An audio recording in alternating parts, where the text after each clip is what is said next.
Hey guys, and welcome back to this channel. In this video I'll be showing you guys how you can generate a wedding photo, well, more like a bride's photo. So select the photo that you want and press the add button and select the image again.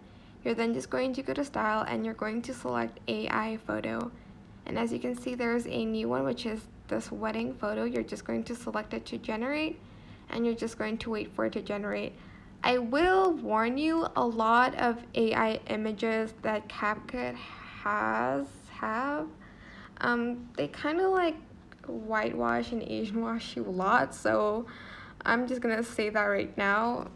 Well, I hope in the future that they have better AI. Well, not in the future. Well, I hope they change this because I just generated Beyonce on this and not a great look. Like, don't whitewash my queen, but yeah. Turns out like this, you have other options as well.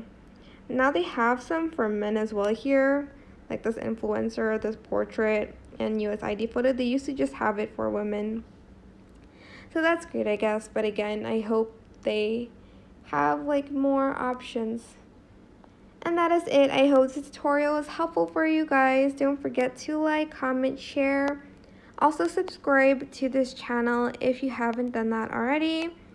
If you have any more questions, just leave it in the comment section down below and I'll try my best to answer them all for you guys. And if you found this video helpful, please click the thanks button above the description box down below. Thank you so much for watching. Bye!